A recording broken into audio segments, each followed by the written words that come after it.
Ou peut-être les 4 arrivées qui ont marqué le mercato estival en Ligue 1. 4 champions du monde, Olivier Giroud à Lille, Paul Pogba à Monaco, Florian Thauvin à Lens et dans les dernières heures du mercato, Benjamin Pavard à l'OM. Un simple retour aux sources, la recherche d'un nouveau défi et pour certains la Coupe du Monde 2026 en ligne de mire. Bonsoir à tous, c'est Benjamin Pavard, j'espère que vous allez bien. On est très heureux de rejoindre l'Olympique de Marseille, un club prestigieux. Déjà hâte de vous voir tous au Vélodrome. Je vous dis à bientôt. Allez l'OM. J'ai tout de suite été séduit par le projet lillois. Le fait de revenir en France après 13 ans, c'est une chance et un défi incroyable pour moi. Vous me connaissez, je suis une personne qui est déterminée et qui veut revenir et qui veut prendre du plaisir déjà sur le terrain. Reprendre ce plaisir-là que j'avais perdu et revenir avec le temps, la patience, à mon meilleur niveau.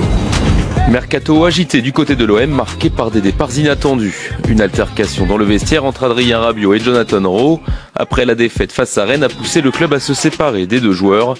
Contraint de revoir ses plans, l'OM s'est montré très actif. 11 recrues au total, dont la plus chère de son histoire, Igor Paixão, arrivé pour 30 millions d'euros. Et dans les dernières 48 heures, le club phocéen a frappé fort avec 5 nouvelles arrivées, dont celle de Benjamin Pavard, cerise sur le gâteau d'un mercato pas comme les autres. Côté parisien, on a opté pour la sagesse. Seulement 2 arrivées, celle de Lucas Chevalier pour 40 millions d'euros afin de remplacer Gianluigi Donnarumma dont le transfert à Manchester City devrait être officialisé ce matin. Et il y a Zabarni en défense, arrivé contre 63 millions d'euros. Les champions d'Europe privilégient la stabilité et misent sur la continuité d'un effectif déjà bien rodé. À l'OL, c'est l'incompréhension. Pris de court par le départ surprise de Georges Mikotadze à Villarreal, le club a dû réagir en urgence pour renforcer son attaque. Dans les dernières heures du mercato, Lyon a obtenu le prêt de l'attaquant uruguayen Martin Satriano en provenance de Lens. Mais le dossier Rafa Mujica, le buteur d'Al Sadd, a capoté dans les ultimes instants. L'Espagnol réclamait un salaire trop élevé. Résultat, l'OM entame la saison avec un seul numéro 9 dans son effectif. Enfin, la bonne note de ce mercato revient au Paris FC, un promu pas comme les autres, porté par ses actionnaires, la famille Arnaud et Red Bull, qui ont dépensé plus de 50 millions d'euros pour attirer 9 renforts. Des anciens de Ligue 1 comme Amari Traoré, Kevin Trapp ou encore Jonathan Iconé, mais aussi des joueurs d'expérience confirmés comme Moses Simon ou Pierre Lesmelou. Le Paris FC pourrait bien être l'une des belles surprises de la saison. C'est l'été de tous les records au bord de la Mersey. Liverpool, champion d'Angleterre en titre, a tout simplement signé les 3 plus gros transferts de son histoire.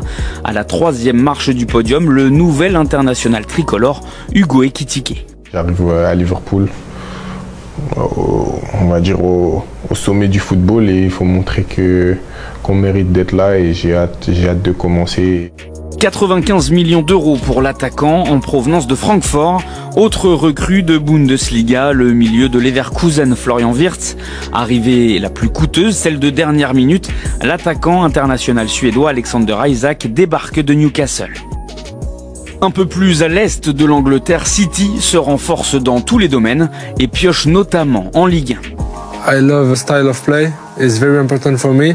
It's my choice and I think it's the best choice in my career.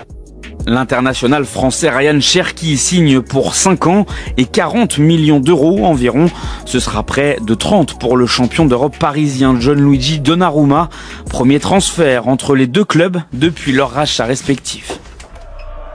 Dans la capitale anglaise, recrue de poids aussi pour les Gunners, des milieux de terrain, Eze, Zubimendi, Madueke et le Suédois Gyökeres du Sporting Portugal, très attendu à la pointe de l'attaque. L'ennemi du Nord, Tottenham, se renforce aussi.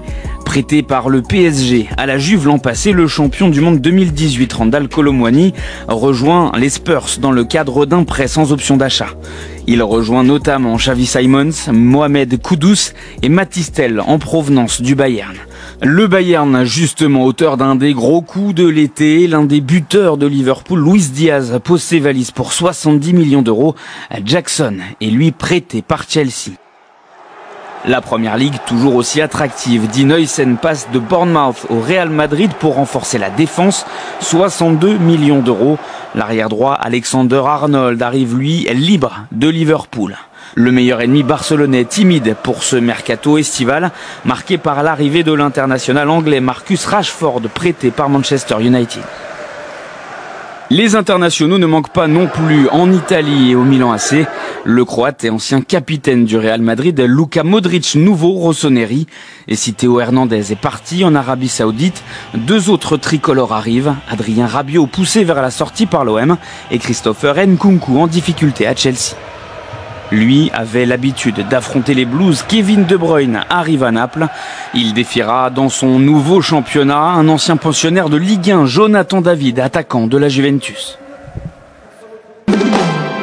Ça y est, l'ombre du mercato ne plane plus sur Clairefontaine et l'équipe de France. 2e jour de rassemblement pour Didier Deschamps et les Bleus. Ici avec forcément pour Adrien Rabiot et Benjamin Pavard une saveur particulière qui ont donné un virage important à leur carrière dans les dernières heures du marché des transferts. L'un a quitté son pays pour retourner en Italie quand l'autre a effectué le chemin inverse. A priori, tous les Bleus devraient être concernés par la séance d'entraînement du jour. Ce qui va contraster avec ce que l'on a vécu hier où seuls 2 étaient en crampons, les 2 latéraux gauche d'ailleurs, Lucas Digne et Théo Hernandez. Contexte particulier, des états de forme disparates comme à chaque mois de septembre, comme à chaque rentrée, la 15e et la dernière du sélectionneur Didier Deschamps à la tête des Bleus avec un objectif majeur, celui de qualifier l'équipe de France directement pour la Coupe du Monde 2026 et cette formule inédite, 6 matchs répartis en 3 rassemblements, le premier vendredi soir en Pologne pour y défier l'Ukraine.